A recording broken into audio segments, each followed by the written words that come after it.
우리가 작년 봄까지 이제 8장까지 봤었어요. 혹시 뭐 기억하실지 모르겠지만 1장부터 8장까지 보고 이제 그 뒤는 나중에 한번 기회 되면 보겠다라고 이제 말씀을 드렸습니다. 1장부터 8장까지 있는 내용들을 뭐 한 문장으로 요약하면 오직 믿음으로 의롭게 된다는 것이고요. 또 의롭게 된 우리를 하나님께서 얼마나 사랑하시는지 그 변함없는 사랑에 대해서 이제 우리가 살펴보았습니다. 어떻게 보면 이 갈라디아서의 내용과 연결이 돼요. 보통 갈라디아서를 작은 로마서라고 말을 하거든요. 그러니까 올해 우리 교회 나름대로의 표어를 어떻게 정할까 고민하고 기도하면서 이제 송구영신 예배 때 같이 나눴던 것처럼 나의 안에 거하라. 요한복음 15장 말씀을 근거로 나의 안에 거하라는 걸로 정했습니다. 근데 그러기 위해서는 가장 먼저 우리에게 필요한 것이 복음을 다시 발견하고 내 안에 복음을 회복하는 것이다 라는 생각이 되어서 로마서를 다시 이어서 보기로 이제 마음을 먹었는데요. 그랬을 땐 또 다른 은혜가 또 있다는 것을 또 기대했으면 좋겠습니다. 지난 연말에 있던 어느 방송사의 그 연예대상 시상식에서 이승기 씨가 대상을 받은 걸 가지고 많은 논란이 있죠. 뭐 인터넷이나 뉴스를 보신 분들은 아마 아실 겁니다. 이승기 대상을 박탈하라고 하는 청와대 청원까지 이제 등장했다고 해요. 그 연예대상이 뭐라고? 어차피 연예인들끼리의 잔치인데 사실은 이승기가 받았다고 해서 나한테 손해볼 것 없는데 왜 사람들은 이승기가 받은 걸 가지고 그렇게 난리를 치고 분통을 터뜨리는 걸까? 생각해 보면 이 시대적인 분위기를 우리가 이제 읽을 수 있습니다. 우리가 살고 있는 이 시대에서 사람들이 가장 민감하게 반응하는 것, 민감하게 보는 것 중에 하나가 뭐냐면 불공정, 이 불공평한 이 부분이에요. 조금이라도 불공평하거나 불공정한 게 보이면 가만히 넘어가지를 못합니다. 지금 시대의 흐름이 그렇다는 거죠. 뭐 갑질, 미투, 금수저 이런 단어들이 이제 유행했던 그 배경 속에는 과거에는 당연한 것으로 여겼든지 또는 어쩔 수 없는 것으로 여겼던 것들을 이제는 바로 잡아보겠다라고 하는 어떤 그런 마음들이 깔려 있는 겁니다. 조금이라도 불공평하고 불공정한 것을 봤을 때 분노하는 세상의 눈으로 볼 때 하나님은 공평하신 분인가? 여기에 대해서 우리도 나름대로의 생각을 정리할 필요가 있는 것 같습니다. 하나님은 왜 나에게 이런 고통을 주시는가? 악인들은 왜 의인보다 형통한 걸까? 이런 고민들은 하박국 선지자에게도 있었죠. 하나님께 항변했던 것이 그거거든요. 왜 거짓된 자들을 방관하십니까? 왜 악인이 의인을 삼키는데도 잠잠하고 계십니까? 이런 질문들을 하박국이 합니다. 근데 이런 질문 앞에 하박국이 정리된 것은 뭐였냐면 하나님의 주권이었어요. 하나님의 절대 주권. 이것을 어떻게 받아들여야 되는지, 이 마음속에 있는 우리의 불편한 마음을 어떻게 해결해야 되는지 이 부분을 한번 오늘 정리하는 시간을 가져보려고 합니다. 사실 오늘 로마서 9장 전체를 봐야 되거든요. 1장부터 마지막 절까지 봐야 되는데 우리가 본문을 읽은 것은 중간에 한 부분만 읽었습니다. 그래서 9장 전체에서 우리가 이 두 가지 질문에 대한 답을 찾아보려고 해요. 첫 번째 뭐냐면 하나님은 무슨 기준으로 선택하셨는가입니다. 오늘 말씀에 보면 9장에 보면 바울에게는 고민이 있었습니다. 그러니까 하나님의 구원 사역, 이 인류를 향한 하나님의 구원 사역은 유대인들, 즉 다시 말하면 이스라엘을 통해서 시작이 되었다고 해도 과언이 아니거든요. 아브라함을 택하셨고 그 아브라함의 후손으로 하나님은 하나님의 언약들을 이루어 가셨습니다. 그러니까 이 깊은 소식을 바울이 이제 전하고 있는 거죠. 다른 수많은 이방인들은 다 그 소식을 접하고 받아들이고 구원을 받는데 정작 이스라엘은 그 복음을 거부하고 있다는 거예요. 그래서 그가 고백하기는 내 구원을 포기하더라도 내 민족인 이스라엘이 구원받았으면 좋겠다라고 하는 그 갈망을 이제 이야기합니다. 3절 말씀에 바로 그게 나오는데요. 같이 한번 읽어보겠습니다. 9장 3절입니다. 시작. 나의 형제 곧 골육의 친척을 위하여 내 자신이 저주를 받아 그리스도에게서 끊어질지라도 원하는 바로다. 내가 그리스도에게 끊어지더라도 그들이 천국 갔으면 좋겠다고 말하는 거죠. 물론 바울은 절대 끊어지지 않을 그리스도의 사랑을 확신했기 때문에 이렇게까지 말을 한 거예요. 근데 바울의 말대로 이스라엘은 하나님의 특별한 은혜를 입은 민족인 것은 틀림이 없습니다. 아브라함이라고 하는 한 민족을, 한 사람을 하나님이 택하셨어요. 그리고 그 후손들의 이야기를 이 구약 성경에 다 기록해 놓으셨습니다. 그리고 그들에게 하나님이 누구인지, 구원이 무엇인지를 알만한 것들을 굉장히 많이 허락해 주셨습니다. 그 증거들이 4절, 5절에 나오는 것들이에요. 하나님을 아버지라고 부를 수 있는 하나님의 그 양자로 삼아주신 은혜, 또 성막과 성전에 가득했던 하나님의 영광,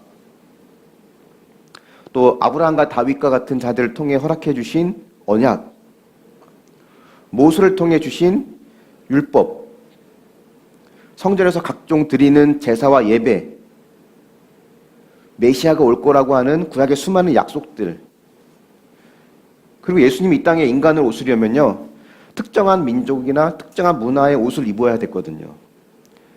근데 그 예수님이 다른 민족이 아닌 이스라엘의 민족과 그들의 문화를 선택하셔서 그들의 모습으로 오셨어요. 이걸 다 보면 이스라엘 민족에게는 엄청난 하나님의 특별한 은혜가 있었다는 것, 은총이 있었다는 것을 우리는 볼 수 있습니다. 그래서 어느 민족보다도 사실 이스라엘은 하나님과 또 하나님의 아들이신 예수님과 더 쉽게, 더 깊은 관계를 맺을 수 있는 상황이었던 거예요. 이러고도 예수님을 믿지 않는 것이 오히려 기적이라고 할 만큼 하나님은 이스라엘에게 모든 걸 다 쏟아내셨고 다 보여주셨어요. 그런데 왜 유대인들은 이 모양 저 모양 여러 가지로 약속되어져 있는 오랫동안 기다렸던 그들의 메시아를 알아보지 못하고 배척한 걸까? 그 이유는 둘 중에 하나겠죠. 그동안 왔던 약속들이 잘못됐든지, 약속이 잘못됐단 말은 다시 말하면 메시아가 가짜라든지, 혹은 그들이 잘못됐든지, 둘 중에 하나가 잘못됐을 겁니다. 창세기 12장 1절에 보면 아브라함에게 하나님께서 너는 본토 친척 아비집을 떠나라고 말씀하시거든요. 그리고는 네 후손들에게 내가 복을 주실 거다라고 말을 하셨어요. 이 복을 준다고 하는 말은 그들이 잘 먹고 잘 살고 강한 민족이 될 거다, 단순히 숫자가 많아지고 부유한 민족이 될 거다라고 하는 것이 아니라 복의 근원 대신 예수 그리스도가 그 후손 중에 나올 거라는 거예요. 이 별과 같은, 하늘의 별과 같은 자손을 줄 거다라고 했을 때 갈라디아서 바울이 뭐라고 했냐면 그 자손이란 말이 복수가 아닌 단수로 쓰여졌다는 것은 그 한 사람을 말하는 건데 그것은 바로 예수 그리스도라는 거죠. 그래서 아브라함의 후손으로 예수 그리스도가 나올 거라고 하는 것들, 이 약속은 아브라함에게만 주신 것이 아니라 이삭, 야곱, 다윗, 이사야, 예레미야 등등 선지자들을 통해서 계속 주셨어요. 그래서 바울은 이 약속들에게 문제가 있는 것은 아니다라고 못을 박습니다. 6절에 보면 그렇죠. 6절 같이 한번 읽어볼게요. 시작. 그러나 하나님의 말씀이 폐하여진 것 같지 않도다. 이스라엘에게서 난 그들이 다 이스라엘이 아니요. 이스라엘에게서 난 것들이 다 이스라엘이 아니다라고 하면서 하나님 말씀이 폐하여진 것 같지 않다라고 합니다. 그러니까 이스라엘이 구원의 통로가 될 것이라고 하는 하나님의 약속과는 달리 실제 이스라엘은 예수 그리스도를 배척했어요. 하나님의 약속, 그동안 수많은 아브라함부터 시작됐던 그 약속들과 또 현실은 지금 완전히 다르게 된 거죠. 그걸 보면 많은 사람들이 하나님의 약속이 잘못됐구나라고 생각하기 쉽습니다.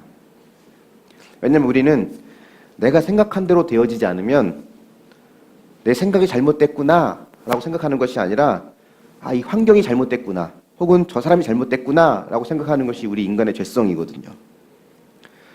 이스라엘도 마찬가지예요. 내가 생각했던, 내가 기대했던 메시아가 아니니까 내 생각이 틀렸네가 아니라 메시아가 틀렸네로 결론을 짓는 겁니다. 근데 이런 모습은 우리도 마찬가지거든요. 내가 생각했던 대로, 내가 기도한 대로, 내가 기대했던 대로 되지 않으면요, 내가 잘못 구했구나, 내 생각이 잘못됐구나가 아니라 하나님이 잘못됐구나, 하나님은 불공평하구나, 하나님은 이상하다라는 결론으로 우리는 나가거든요. 바울은 분명히 말하죠. 말씀이 폐허진 것은 아니다. 즉 다시 말하면 메시아가 잘못된 것은 아니다라는 거예요. 그러면서 이스라엘에게서 난 그들이 다 이스라엘이 아니다라고 말하는 것은 너희들이 생각하는 이스라엘이 그 이스라엘이 아니다라는 거예요. 아브라함의 후손이면 다 이스라엘인가? 아닐 수도 있다는 겁니다. 아브라함과 이삭의 후손이면서도 이스라엘이 아닐 수도 있고, 또 아브라함과 이삭의 후손이 아니지만 이스라엘이 될 수도 있다는 겁니다. 7절부터 여기에 대한 이제 예를 들어요, 바울이. 누굴 예로 드냐면 아브라함의 아들 이삭과 이스마엘입니다. 이스마엘과 이스마엘 중에서 아브라함의 복을 이어받을 자가 누구인지 아시죠? 누구죠? 이삭입니다. 창세기 21장 12절에 보면 오직 이삭으로부터 난 자라야 내 씨라고 불릴 것이다 라고 하거든요. 둘 다 아브라함의 후손이잖아요. 왜 이삭이 선택받은 것일까? 여기에는 이유가 없다는 거예요. 이삭이나 이스마엘 측에서는 이유를 찾을 수 없습니다. 이렇게 생각할 수는 있죠. 그래도 이삭은 정식 부인인 사라에서 난 자녀고 이스마엘은 첩에서 난 자녀니까 순수 혈통이 아니지 않냐, 이스마엘은. 뭐 그렇게 따질 수도 있습니다.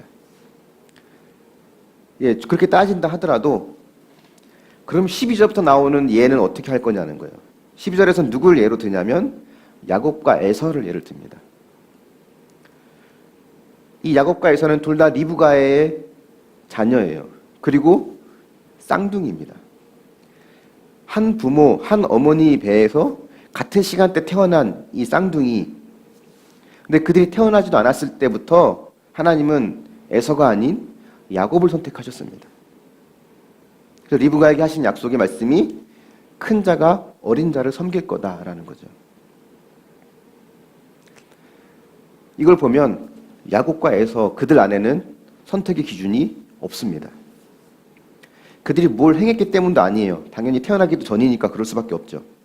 또 하나님은 과거, 현재, 미래를 다 아시는 분이니까 그래, 야곱은 결국은 나한테 돌아올 녀석이야. 에서는 절대 그럴 놈이 아니지. 미리 아시니까 야곱을 선택하신 것일까? 그것도 아닌 거예요. 무엇을 할지 알았기 때문에 그 행함을 근거로 택한 것도 아닙니다. 11절에 뭐라고 말하냐면 오직 부르시는 이로 말미암는다는 거죠. 게다가 13절에 보면 내가 야곱은 사랑하고 에서는 미워했다라고 하나님 말씀하시거든요. 이게 에서를 증오했다, 미워했다는 말이 아니에요. 이건 그 이스라엘의 히브리식의 관용 표현입니다.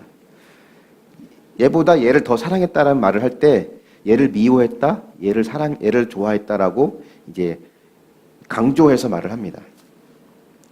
신약에서도 예수님께서 제자들에게 이렇게 말씀하시거든요. 너희들의 가족을 미워해야 나를 따를 수 있다라는 거예요. 부모를 미워하고 처자를 미워하고 형제를 미워하라고. 그 말은 실제로 그들을 미워하라는 말이 아니라 그들보다 나를 더 사랑하라는 거죠.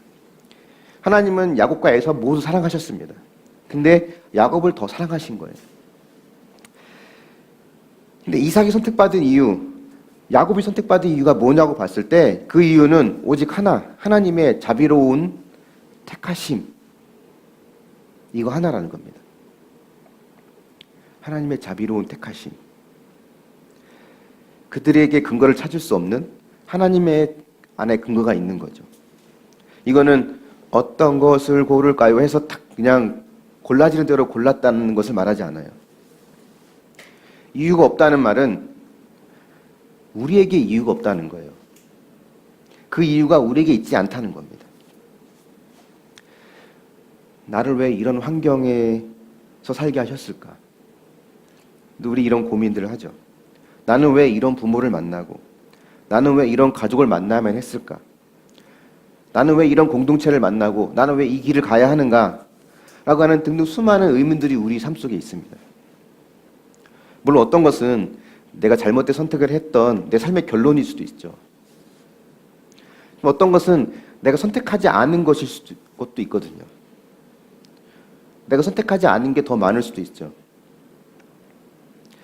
근데 하나님께서 우리에게 준비해 놓으신 이 모든 것들은 하나님께서 자비로운 선택으로 나를 위해 예비해 놓으신 거라는 거예요.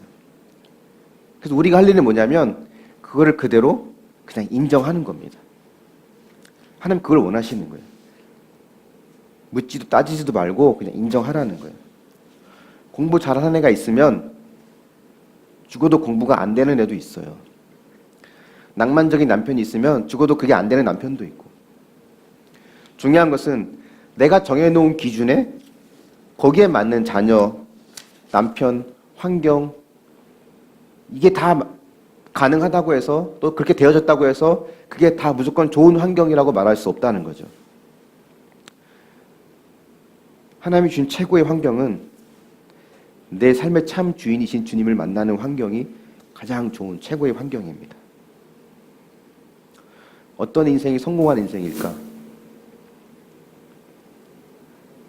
내 뜻대로 되어지는 인생이 성공한 인생이 아니라 구원받은 인생, 예수님을 만난 인생, 그게 가장 성공한 인생입니다.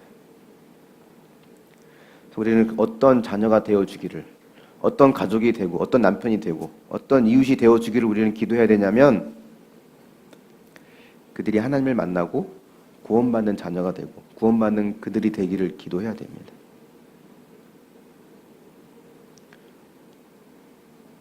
구원받는 자녀가 될 수 있도록 그들 위해 눈물로 기도해 보셨나요?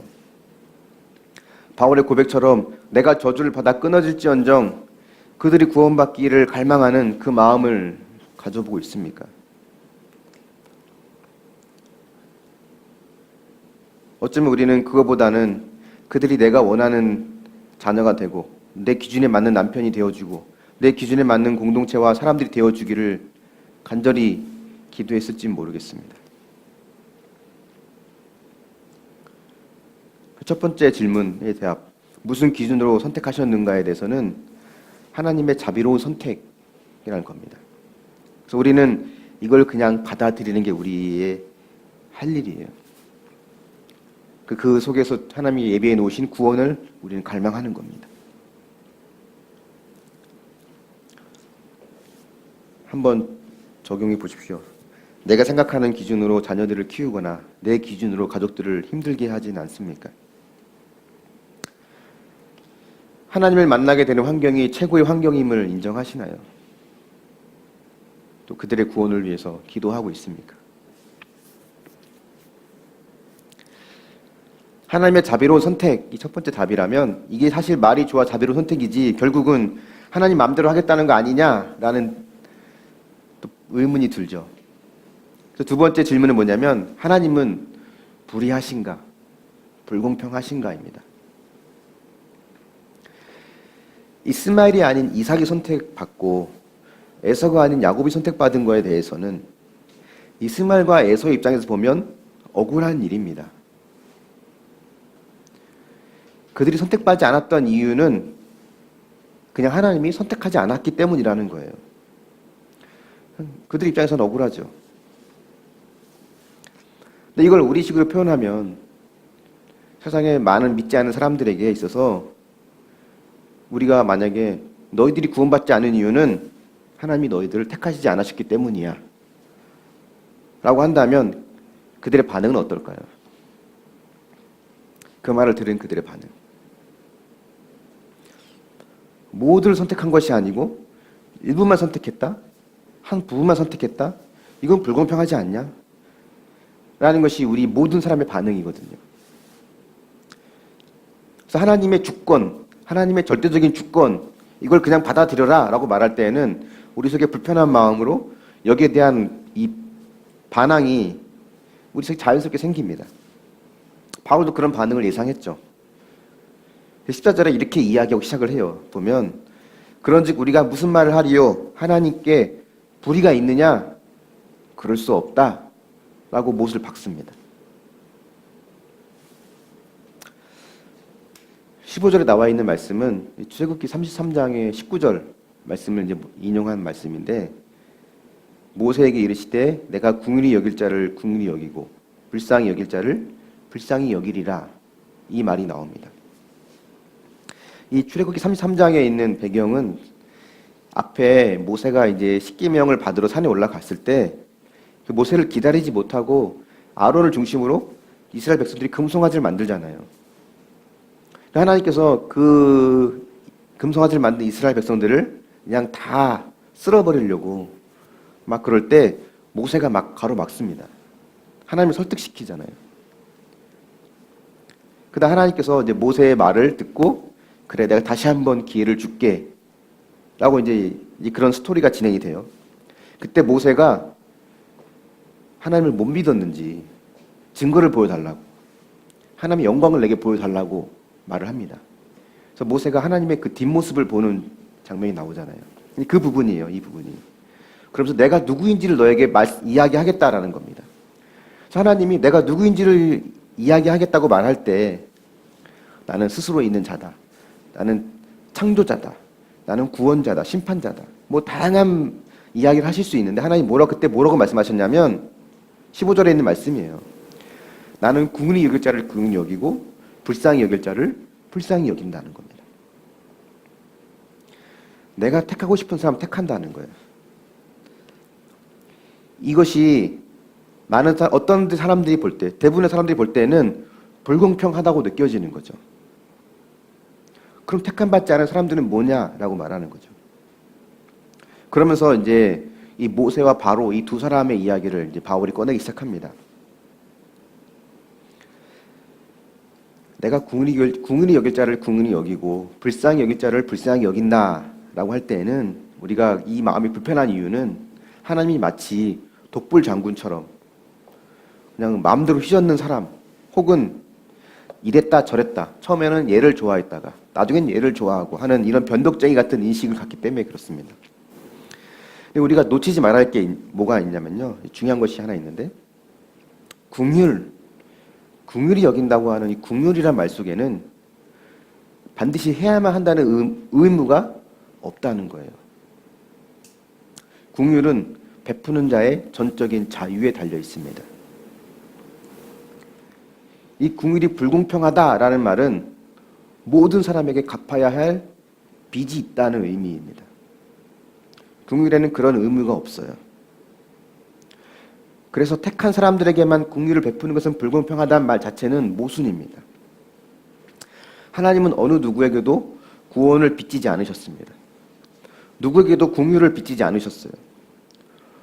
모두에게 긍휼을 베풀든지 일부에게 베풀든지 아니면 아무에게도 베풀지 않든지 그것은 하나님의 전적인 자유입니다. 16절에도 보면 그런즉 원하는 자로 말미암음도 아니요 다른 박질하는 자로 말미암음도 아니요 오직 긍휼히 여기시는 하나님으로 말미암는다 라고 말을 하는 겁니다. 어느 누구도 하나님에게 왜 하나님은 더 많은 사람들에게 긍휼을 베푸지 않습니까? 라고 비난할 수 없다는 거예요. 구원은, 이 긍휼은 하나님의 선물이지 우리의 권리가 아닙니다. 이걸 우리가 많이 놓치는 거예요. 내게 허락되지 않은 은혜는 처음부터 내게 없었던 거지 있던 것을 빼앗긴 게 아니라는 거예요. 혹 거저받은 게 있으면 그것은 조건 없는 선물이지 나의 권리가 아니라는 겁니다. 이 선물과 권리, 이 의미를 우리가 많이 놓쳐요. 그 쉰들러 리스트라고 한 영화 혹시 보셨나요?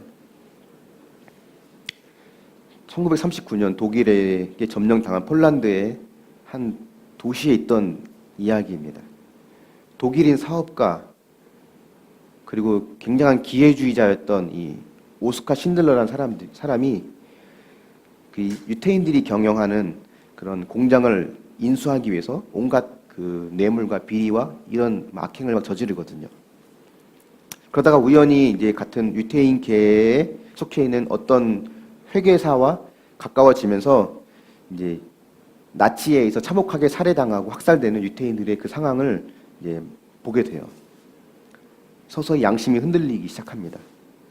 그래서 마침내 그가 강제 노동 수용소로부터 유태인들을 구하기로 결심합니다. 그들을 직원으로 고용하면서 수용소에서 빼내요. 거기 직원에 고용된 유태인들은 목숨을 건질 수 있었거든요. 영화 마지막에 보면 그가 통곡을 하잖아요. 이 배지 하나만 더 이것만 팔았어도 한 명을 더 구할 텐데, 저 자동차를 팔았으면 10명은 더 구했을 텐데, 1100명이나 되는 유태인들을 구했는데 그 주변의 유태인들이 당신은 최선을 다했다고, 당신은 성공했다고, 당신 때문에 우리가 살았다고, 당신의 그 희생을 통해서 수많은 후손들이 생길 거라고 이야기했지만 그 신들러는 충분하지 않다고 자책을 하거든요. 더 많은 자를 구하지 않았다고 비난할 수 있나? 여기 이주원 집사님 사회복지에서 일을 하시지만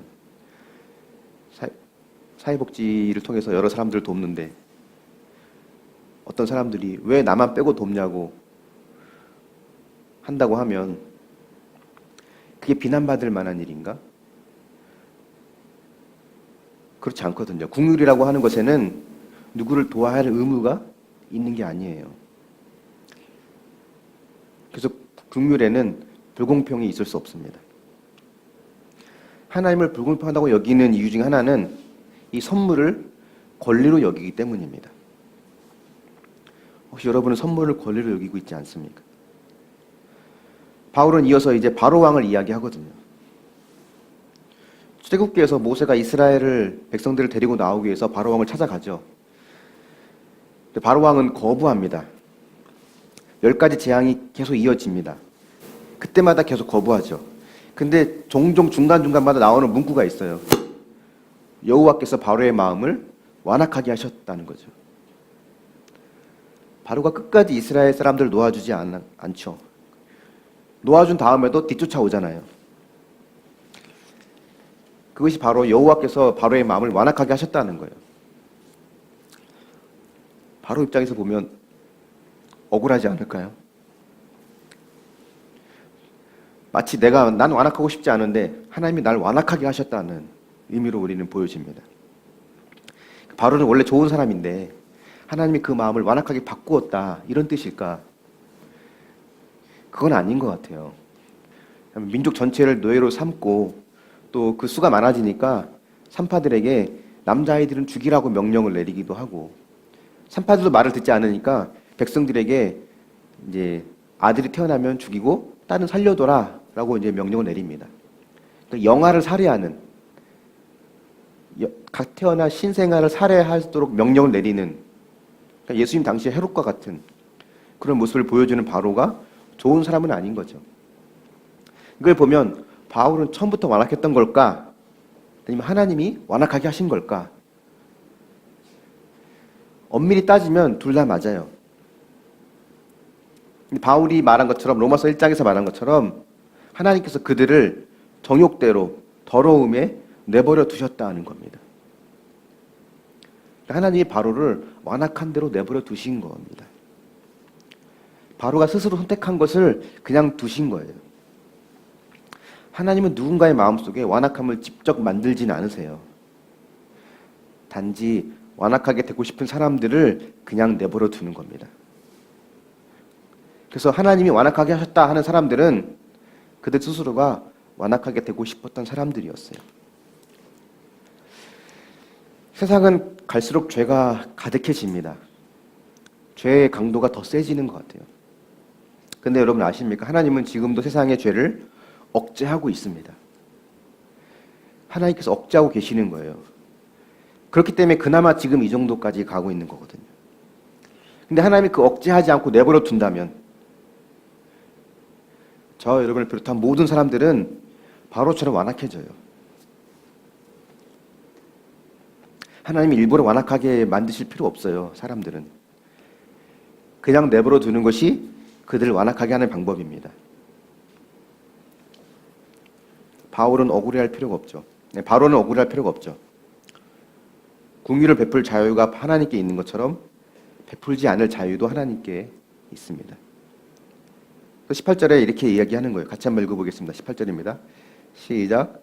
그런즉 하나님께서 하고자 하시는 자를 긍휼히 여기시고 하고자 하시는 자를 완악하게 하시느니라. 우리에게는 권리가 없습니다. 긍휼히 여김 받아야 할 권리도 완악하게 되어지는 것을 거부할 권리도 우리에게는 없어요. 우리가 할 일은 나를 사랑하시는 아버지이신 하나님, 그분의 주권을 인정하는 겁니다.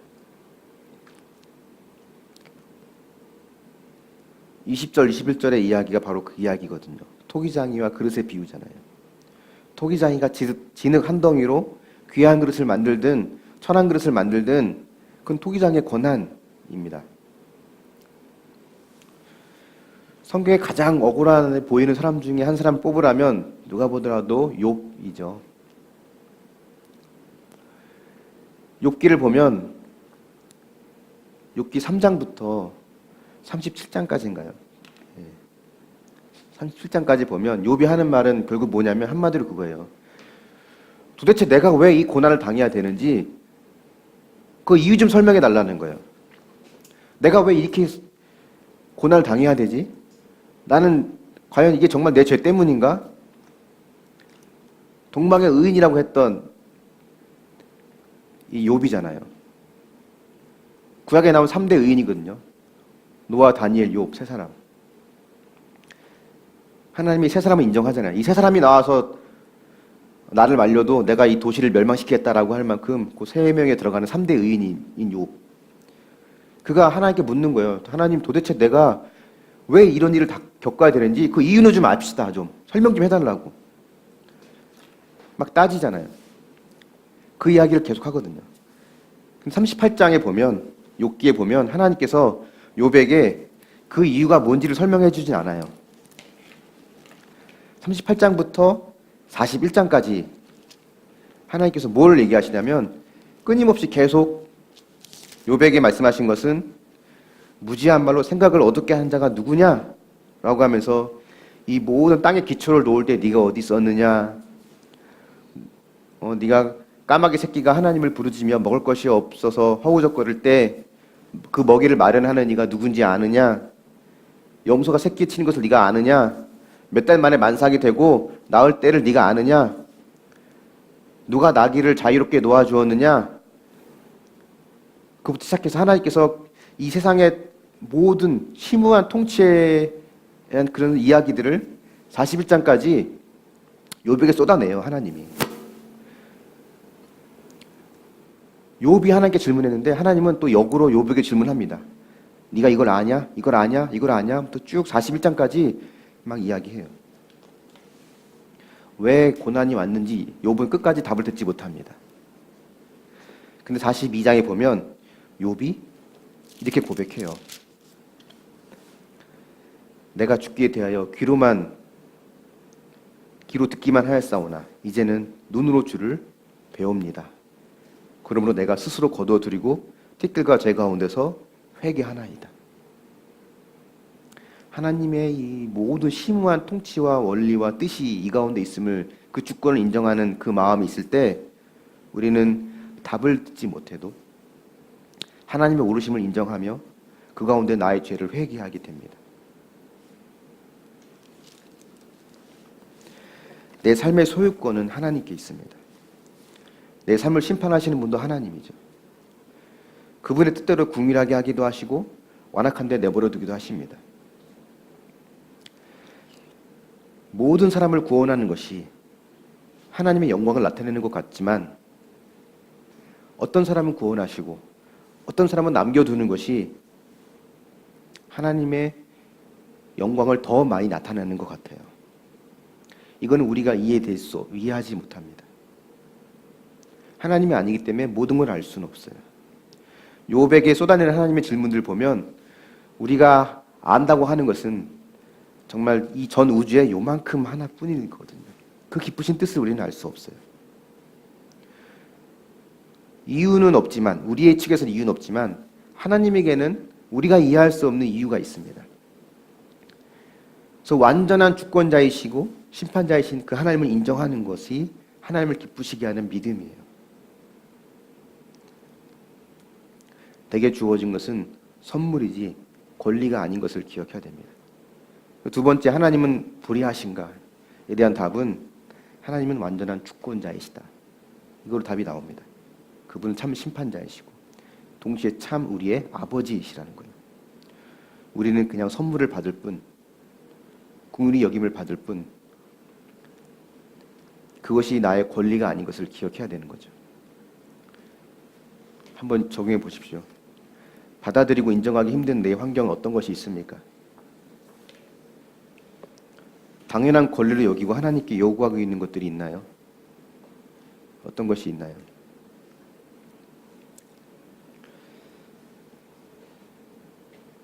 이 부분은 우리가 이성으로 납득은 안 되는 것 같아요. 말씀의 결론을 맺어보면요, 우리가 이런 마지막 의문도 하나 나오게 됩니다. 토기장인 하나님 마음대로라면 인간의 책임은 없는 걸까? 긍휼을 베푸는 것도 완악하게 하시는 것도 하나님의 주권이라면 인간의 책임은 없는 걸까? 그러니까 하나님의 절대 주권 그리고 인간의 책임, 이 두 부분은 서로 모순됩니다. 근데 성경은 이 모순된 이 두 가지를 둘 다 이야기해요. 전적인 하나님의 계획과 주권 안에 있기 때문에 인간에게 책임이 없다라고 말하지 않고요. 또 반대로 이건 인간의 책임이기 때문에 하나님 탓이 아니다, 하나님이 하신 일이 아니다, 하나님의 계획 가운데 있는 것은 아니다라고 말하지도 않습니다.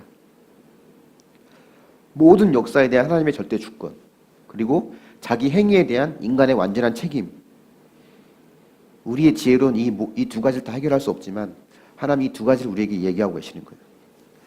그래서 로이드 존스라고 하는 신학자, 유명한 신학자가 여기에 대해서 이렇게 정리를 했습니다. 분명한 것은 하나님이 절대 주권적으로 누군가를 선택하지 않으면 우리 중엔 어느 누구도 구원받지 못한다는 점이다.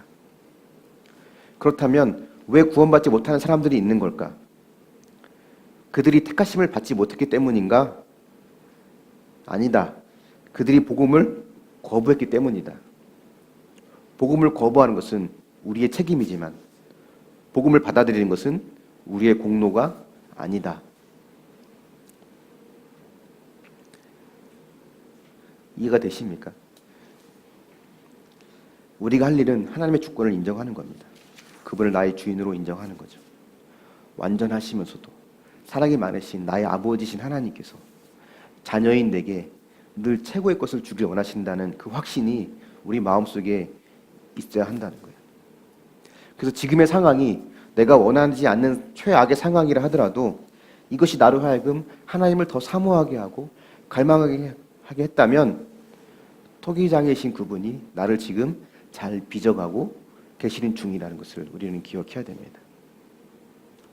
이것을 인정하고 받아들이는 저 여러분이 되어서 하나님 앞에 내 삶의 책임을 다하면서도 하나님의 주권을 인정하는 우리 모두가 될 수 있기를 예수님의 이름으로 축원합니다. 아멘. 우리 함께 성찬식을 좀 거행하겠습니다. 찬송가 149장 1절과 2절 말씀 함께